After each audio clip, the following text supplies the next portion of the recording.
Jennifer Campbell is an English professor at Erie Community College. She teaches many of the same courses that you're enrolled in. She just went and visited a couple of our classes today, and she has some great work to share with you. She is also co-editor of Earth's Daughters and Beyond Bones, two local literary journals. Her first book of poetry titled Driving Straight Through was published by Foothills in 2008. And her second book, Supposed to Love, is expected to be out in February. And that'll be published by Saddle Road Press. Her work has appeared in journals such as Common Ground Review, The Sow's Ear, Saranac Review, Fugue, The Healing Muse, The Pedestal, Earthshine, Bloodroot, Blue Stem, Slipstream, and Slant. Please welcome Jennifer Campbell.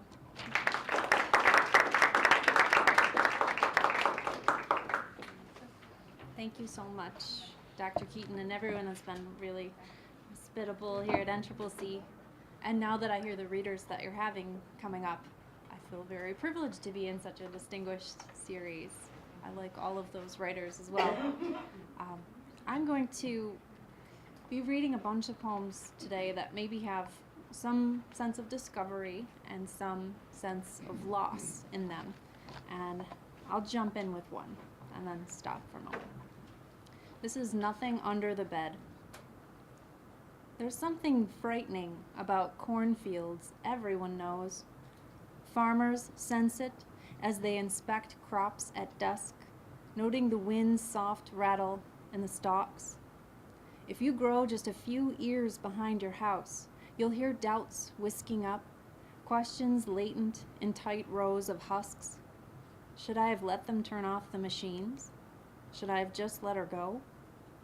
It's not crop circles we fear, or hidden creatures careening through the night, but our own hesitations. Moonlight makes every thought acute. But we have the same history. We've all run from the same something, breathless and exhilarated, ancient breezes circling the farm, the yard, the house. I've enjoyed being with a couple classes this morning, and I don't know why I wouldn't do it in the first class, but I'm going to do a poem that I memorized for one of my own classes. We talked about it, but I didn't do it. Because I had my students in public speaking memorize a literary speech of some sort, I thought I would commit one of my own poems to memory, and it was a really strange and difficult experience, but here goes, and I won't say anything about the poem first, but this is If You Only Knew. If you only knew at the start of life that you wouldn't die of embarrassment when the curtain of passion unfurled, or die touching the raw meat countertops of experience, choices would look very different. If you only knew people were jackals attacking the weak member of a pack, or for that matter, how many friends and lovers would tow you out of quicksand, only to force you back in with a foot to the chest, you could avoid 3 devil-worshipping pets, Marie's soft-shell crab, and a disarming contractor. If only you could predict how many no's you have to receive before a yes poem gets scribbled on a matchbook at 2 in the morning, you could cut out the fat, nibble only on the masterpiece at sunup, and still have time for the slow-chewing granola you love so well. You'd know when another vodka gimlet was one too many, never have to consider returning that wallet you found on the steps, and you would play out this intricate mystery with grace and very little known sadness. Thank you. It was certainly fun to do that with my students who did very well in their presentations, but the next poem I'm going to read is also on that sort of otherworldly knowledge, not memorized. This is The Medium. She performs her sound check.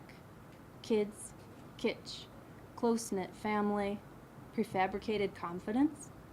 I want to joke about her arriving late, how a psychic can get lost. My nerves always spin out in sarcasm. I'm afraid to put that in the pot. She looks to be a mother, dressed unremarkably, waits for a spirit to speak through her. Our children always speak through us, I think. It's how we know we're alive past several crossings. But my sister needs this, grips her seat edge, another easy pun. I want to make this real. Exhale in the way the woman we are trying to reach may have done in yoga class, or in her garage, steeling herself for the loud welcome, or the hospital beside her son before hot tears started to brew. But I'm giving too much away, and there are no candles nearby to burn. Water glasses line the coffee table, flecks of lemon pulp floating, suspended. The reason that you're going to hear a blend of humor and sarcasm and darkness is right at the time when I was pregnant with my one and only child, I was losing my sister-in-law young to complications from a brain aneurysm. And it was really strange to be dealing with so much suffering in the family and so much, wonder and motherhood. So this next poem you might think is now in bad taste because it kind of makes fun of something terrible that happened a year after my sister-in-law died. But on the anniversary of my sister-in-law's death, I ran over or hit 2 animals and killed them while driving. And probably the amount of animals I've killed in my life I could count on one hand, and it was just a really strange experience to be happening on that day. It seemed somehow profound. So this poem is about that weird experience, and you'll probably see the references to being a mother and wanting to protect. It's called Safety First. I killed 2 animals in one day by accident on the first anniversary of your death. Now I'm childproofing my surroundings, clamping outlet covers between my lips to prevent being shocked by these exasperating truths. I line my elbows with bumper guards to prevent splitting my own skin. I misstep, balanced precariously, had certain to meet the floor again soon. You might find me gated, in need of a scene change, or warm hands smoothing my hair. Anchor the bookcase, cord the doors shut, link the cabinets. I can't be trusted to do no harm. Thank you. One that some of you may have heard earlier is about the fact that children are no longer being required to learn cursive.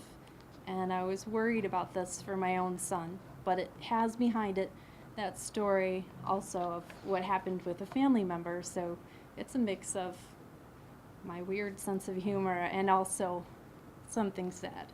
This is called Why I Want My Child to Learn Cursive.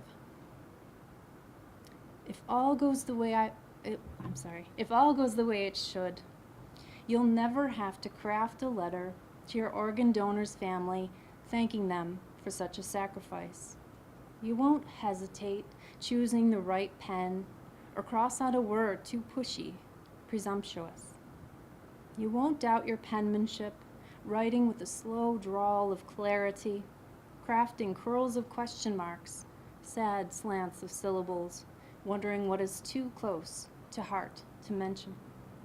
You'd never consider sending an email. Some words only show in ink or blood. The family will smile over your 40-something wedding anniversary, all the grandkids you have the strength to enjoy, only 3 degrees of separation in your small town. If all goes the way I want, my child, you won't have to find a forever stamp to mail care of, fiddle with the sticky appliques of loss. You won't need to write that letter, but you should know how.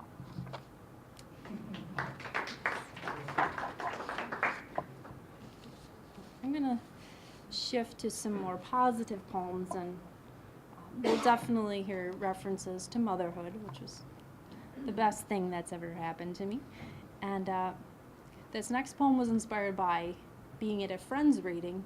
He read some of his own work at Damon with his son, who was at the time, I think, in his early 20s. And I thought about the possibilities, of course, how I can raise my own child to be a poet and one day read together.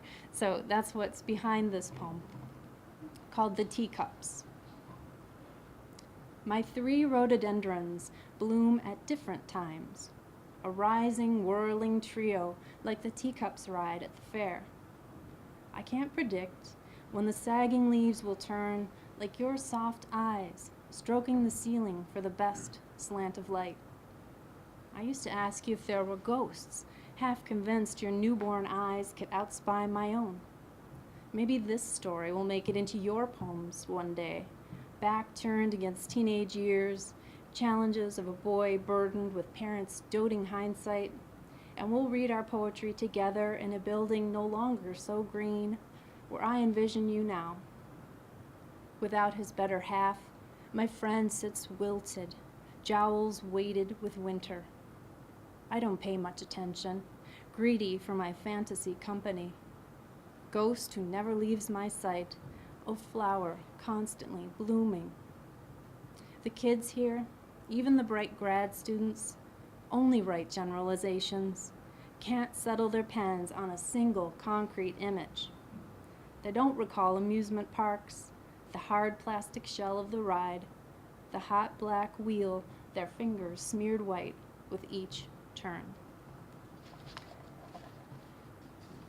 And the next piece might be relatable to anyone out there who's a parent, and the feeling of terror and also release when you are left responsible for human life by yourself for the first time.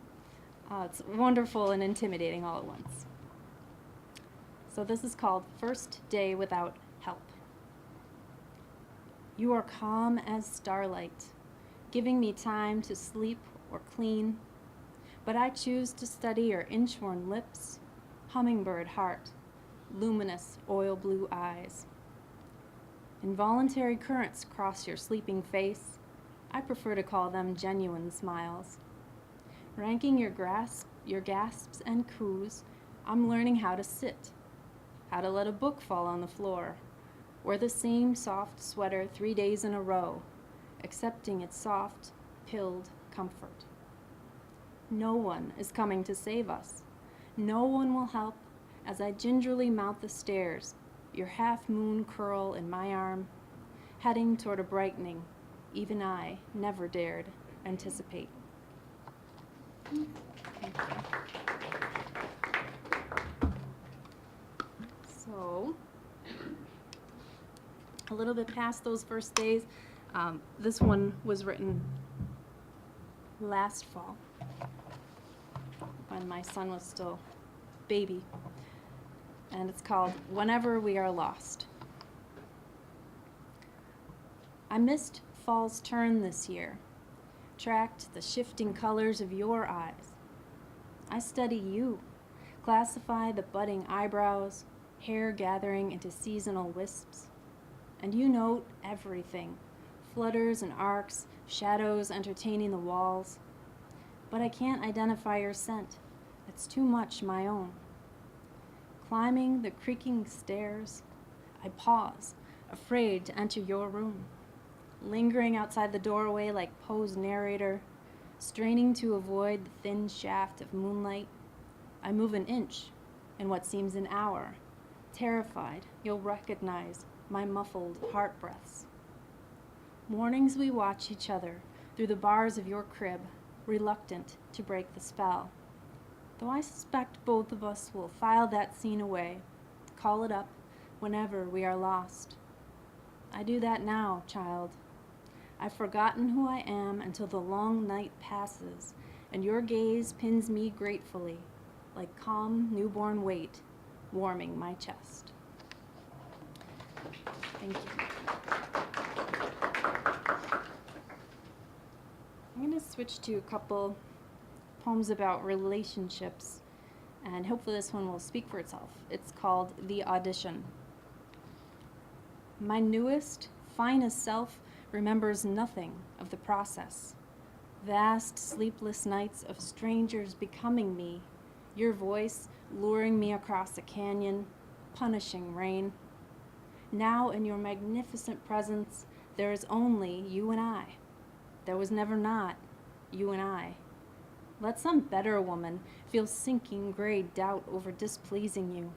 Let her perform my words to an uninterested crowd of watch checkers. No big break in sight. The sun never sets here, just stark white tracks boring through the blinds. One day braids into the next, our gestures synchronized, smooth. It's easy to forget, coming in second. And thank you. The other relationship poem I was going to read at this point is the title poem for my upcoming book, and I shared it with a couple classes today. It's a sononisio, which means a 14-line poem, where the first line is a famous line or another sonneteer's line that you then take one word from and use it in in every subsequent line of your poem. So you'll hear a lot of repetition, and the poem that I took the first line from was written by Molly Peacock. This is called Supposed to Love. And nothing, not even that girl you love, will follow you into that even darkening, old age.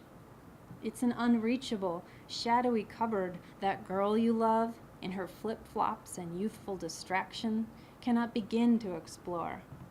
And she doesn't even try. Just a feeble grasp at a handle, and then your love, your affair, doesn't seem glamorous anymore. Even the cabinets are bare. No riches, mystery, and nothing you tell her will make you appear younger, stocked with life. And nothing, no shiny car or stock portfolio or even devotion, will keep that girl you love pressed to your frail side as you become more insubstantial, a stale cracker, a bottle of tonic that's gone flat. Even your wife, the one you are supposed to love, knows that.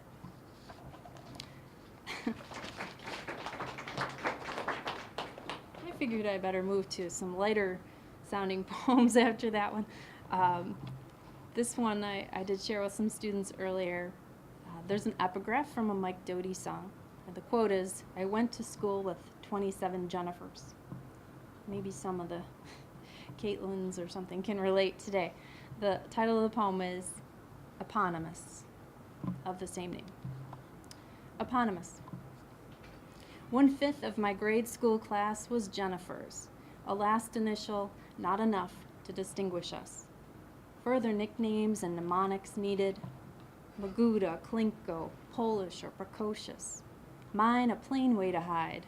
Smart, high on the grade charts, but below the 2 Jennifer G's. I'll tell you what's in a name. Needle and vine, point of view stitched in a coil around fair skin. Landmark name, stationed in the tepid waters of a generation.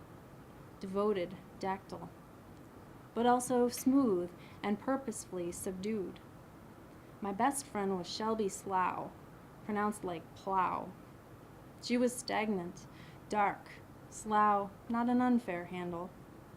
Even then, I hated her fingernails shaped like roofs in a child's drawing, her straw-colored hair, half-scooped bangs. She was cheap, and I knew it, but she knew boys and the games girls play. Her name whispered in the boys' locker room, singular.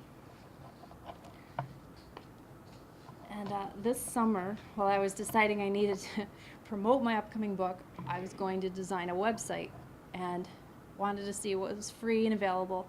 And I Googled my name and found bizarre things. I found interesting other Jennifer Campbells, and I also found that there were several poems of mine published in different places that I didn't know were ever accepted for publication. I did send them out. They just were there, floating in cyberspace. So the next poem was about that weird experience. It's called Upon Googling Jennifer Campbell Poet the week of my 38th birthday. Name so common, adding poet was a must. Countless Jennifers, one an actress from Seinfeld, one a Miss Hawaiian Tropic. I claim not to seek validation, but why else search for oneself? A long 37, losing a little love, gaining glimpses back, each decision settling with a bit more depth. Some of them are Jennies, some blonde, a few quite young. Do their long-lost friends look me up, wondering when I turned red? A surprising lot of hits are me. And then come the poems, several published without my knowledge, objects of a crashed computer. They wobble across the screen, Chaplin-esque, brooding and silent, unaffected by my hilarity. 4 years ago, some young woman with my fingerprints tapped out those pieces. Suddenly they perform, classic reflections of a simpler time, flickering.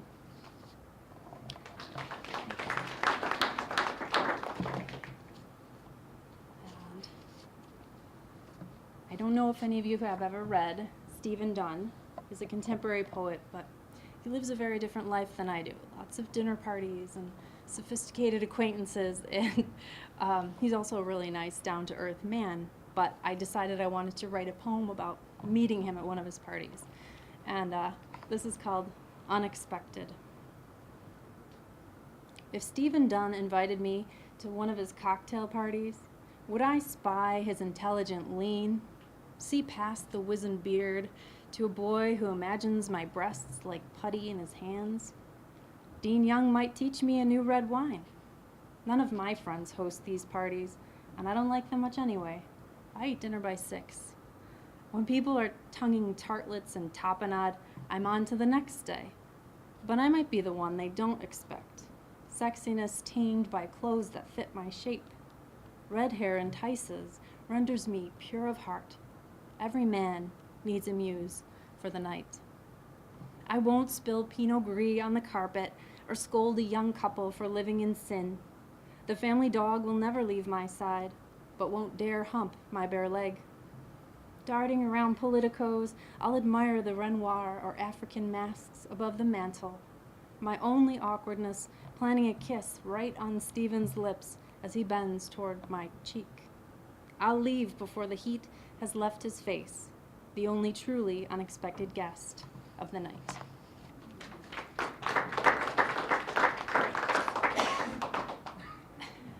And I'm sensing you might like more of the romance, maybe. So I'm going to read 2 poems that are kind of passionate sounding, but they're both persona poems, where maybe a little bit of the writer comes through himself or herself when they're adopting another person's voice, and you'll see. This is Sharing You. Moonlight is too kind, glances silkily off her shoulders and back while I observe her glide into your embrace. Your arms fall lower than her waist, used to my height, our blend of arch and latticed hands. The first time, you forget to call me beautiful.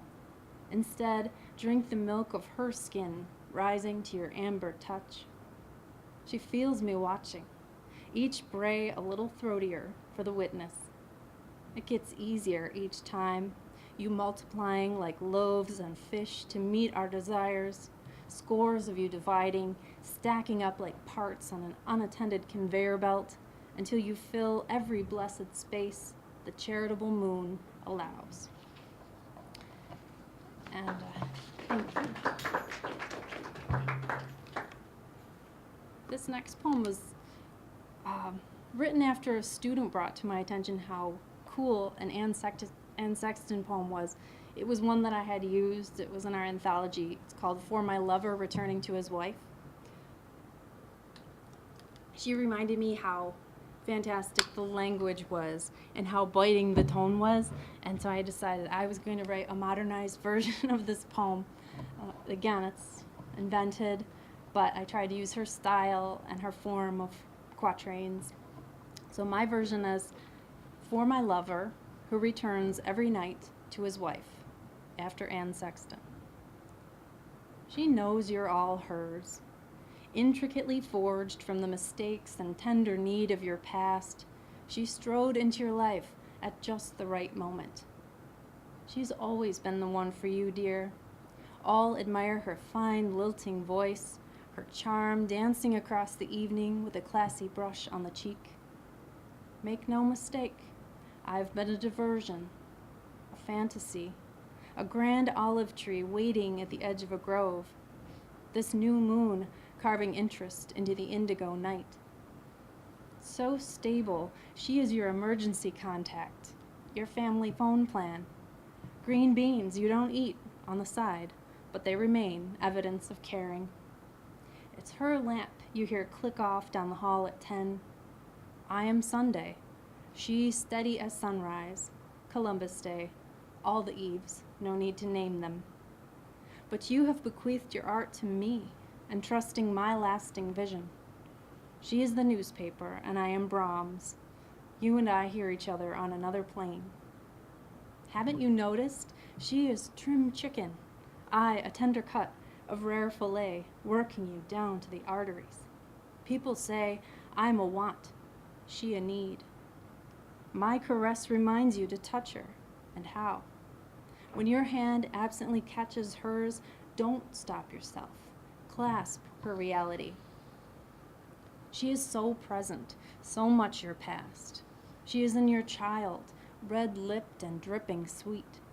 An old crone awaits my inattention, ready to sweep away softness and dig natty fingers into my brow.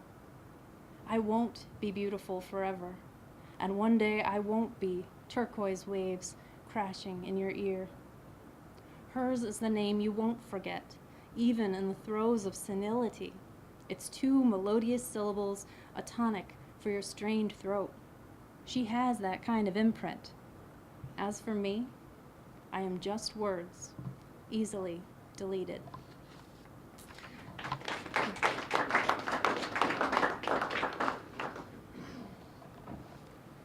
I'm going to read 2 older poems from my first book.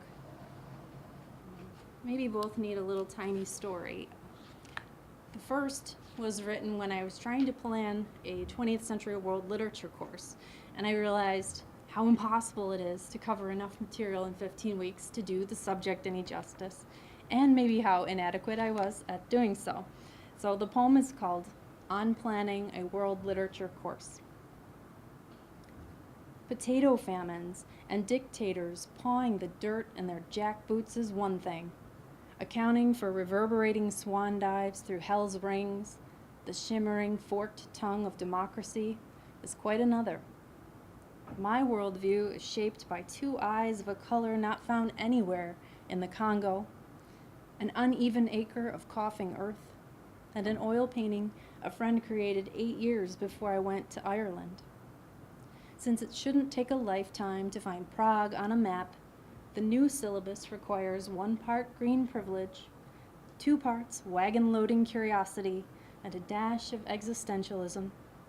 This from the woman whose laughing tears coursed at her niece's first dance recital, unable to quell her shock at discovering every mote of dust bows with pride to be part of the great human drama.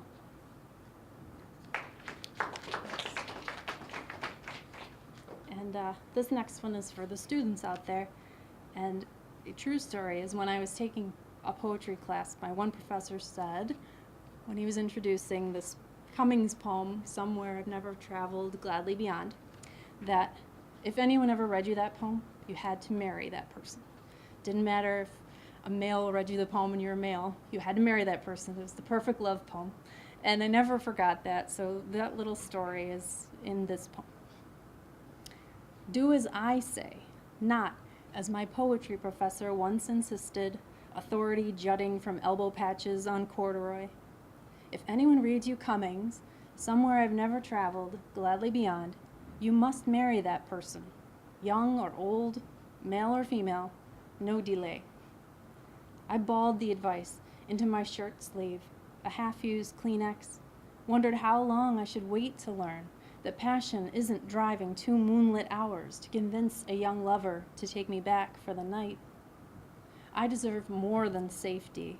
It's nothing like a man smoothing down your hair with 2 hands to kiss you clean into another life, nameless, without heart or conscience, only skin and breath and the warm blur of pupils swelling from the danger of falling into your reaches, tiny hands erasing your backstory, emptiness.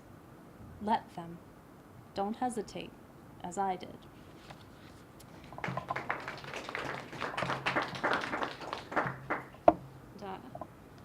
I think I'll just read two more.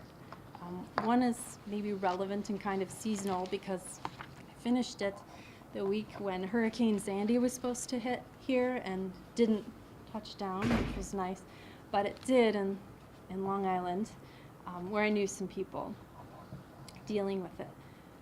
So there is one reference in the poem, but it's explained where it comes from. This is called The Storm. We are the breakers of our own hearts, Eudora Welty said famously. I doubt she meant breaker boxes, but I flicked mine off last week to prepare for the coming storm, barred the windows to block damaging winds, or your return. I readied my mind, shut down thoughts of your gilded touch, freed finally from such complex circuitry, my focus singular.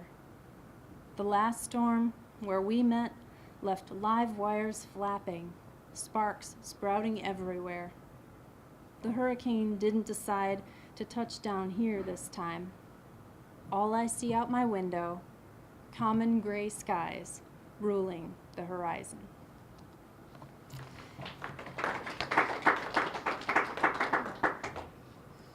Thank you again for your kindness, and I'm really enjoying being here. And the last poem I'm going to read actually was one that I shared with students, and it was because it was inspired by watching a movie with students, a movie based on The Lottery, a really well-known short story. So you won't really hear that in the poem, but the poem was inspired by being in a classroom. And it also was one of the few poems I've ever written where the title came first. And I had in mind to write a poem about backsliding, or falling back into the mistakes of our past. Backsliding. As a child, answering fears was simple. A mother's hand circling our backs. God struck up a thundering bowling game with the angels. Now what keeps us up at night isn't repaired so easily. Worries raining down like cracked tree limbs, lining the path to our eyes. Not so clear anymore why you can't be with me, our gestures coded by comfort. You tell me to move forward. No one gets to go back, so I sip this harvest moonlight and try. Children take our seats at the bar and don't notice us noticing them, their eyes and fingers trained on the next best thing. It's a different world, you say. Even the poems from a year ago feel penned by strangers. Nothing as it was, not even your hand seeking mine by the lake. A storm sweeps in with cinematic consistency, and I'm afraid I may just blow the ending. Thank you very much.